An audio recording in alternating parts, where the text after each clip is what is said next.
आदि पुस्तक 46 पर्व। अनंतर इस्राएल अपना सर्वस्व घेनी यात्रा कले। पुणी बेर्सेबारे उतरी सेठारे अपना पिता इसाकंकर परमेश्वर उद्देश्य बलिदान कले।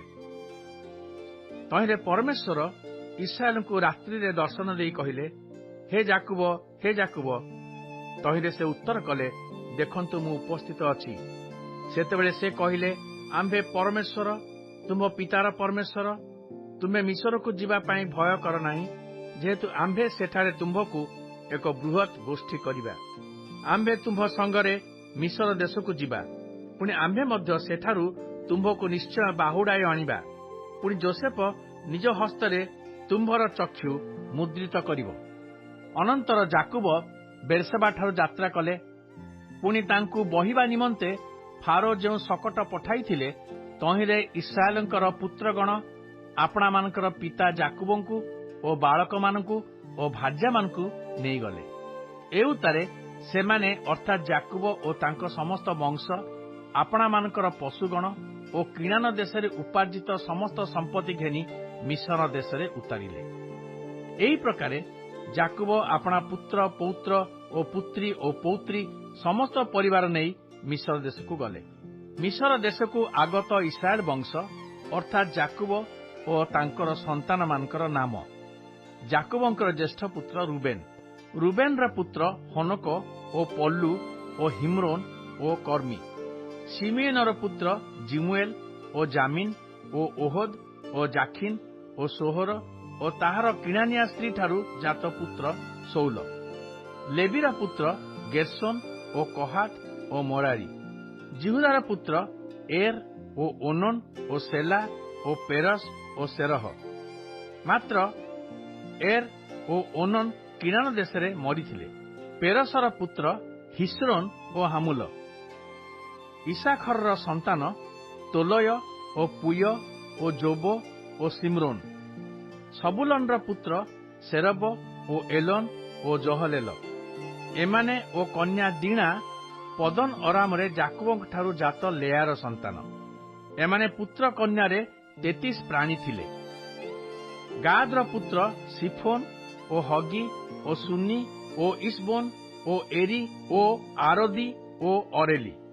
आशेरर पुत्र जिम्ना ओ जिस्बा ओ जिस्बी ओ बरिय ओ सेमानकर भगिनी सेरह। पुणी बरियर पुत्र हेबर ओ मल्किएल। लाबन आपणा कन्या लेयाकु शिल्पा नामनी जो दासी देइथिला, से जाकुबंकर एही संतान मानकु प्रसव करिथिला। एमाने 16 प्राणी। पुणी जाकुबंक भाज्या राहेलर पुत्र जोसेफ ओ बिन्यामिन।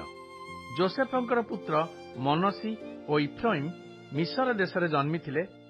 ओन नगरस्थ पटिफेर जाजकर आसनत नामनी कन्या सेमानकु प्रसव करिथिला। पुणी बिन्यामिनर संतान बेला ओ बेखर ओ अस्बेल ओ गेरा ओ नामन ओ एही ओ रेस ओ मुस्पिम ओ खुप्पिय ओ अर्द। एही 14 प्राणी जाकुबंक ठारू जात राहेलर संतान। आउ दानर पुत्र हुसीम। नप्तालीर पुत्र जहसिएल ओ गुनी ओ एसर ओ सिलेम। लाबन आपणा कन्या राहेलकु बिल्हा नामनी जो दासी देइथिला, से जाकुबंकर एही संतान मानकु प्रसव करिथिला। एमाने सर्वसुद्धा 7 प्राणी। जाकुबंक कटिरु उत्पन्न जो प्राणीगण तांक संगरे मिस्र उपस्थित हेले। जाकुबंक पुत्र बधूमानक छड़ा सेमाने सर्वसुद्धा 66 प्राणी थिले। मिस्र जोसेफंकर जो पुत्र जात होइथिले, सेमाने 2 प्राणी। मिस्र को आगत जाकुबंकर परिजन सर्वसुद्धा 70 जन थिले। अनंतर जोसेफ गोसन प्रदेश को जीवार पथ जेपरी देखाइबे, एथिपई जाकुब आपणा आगे जिहुदा को तांको निकट को पठाइले। एउतारे सेमाने गोसन प्रदेश रे उतरिले। तहु जोसेफ आपणा पिता इस्राएल संगे साक्षात करिबा पई रथ सजाई गोसन प्रदेश को गमन कले। पुणी तांकु देखा देई तांको गला धरी बहुत बेल जाए रोदन कले। सेतेबेले इस्राएल जोसेफंकु कहिले, एबे मोहर मरण हेउ, मु तुम्ह मुख देखिली, ତୁମ୍ଭେ ତ ଆଜି ଯାଏ ବଞ୍ଚିଅଛ।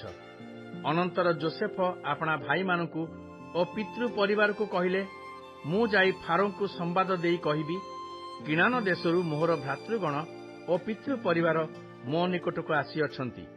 ସେମାନେ ପଶୁପାଳକ ଓ ପଶୁ ବ୍ୟବସାୟୀ, ଏଣୁ ସେମାନେ ଆପଣାମାନଙ୍କର ଗୋମେଷାଦି ପଲ ପ୍ରଭୃତି ସର୍ବସ୍ୱ ଆଣିଅଛନ୍ତି।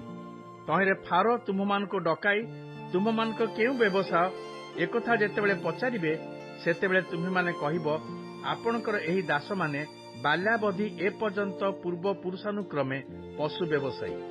ତହିଁରେ ତୁମ୍ଭେମାନେ ଗୋସନ ପ୍ରଦେଶରେ ବାସ କରିପାରିବ, କାରଣ ପଶୁପାଳକମାନେ ମିଶ୍ରମାନଙ୍କ ନିକଟରେ ଘୃଣାସ୍ପଦ ଅଟନ୍ତି।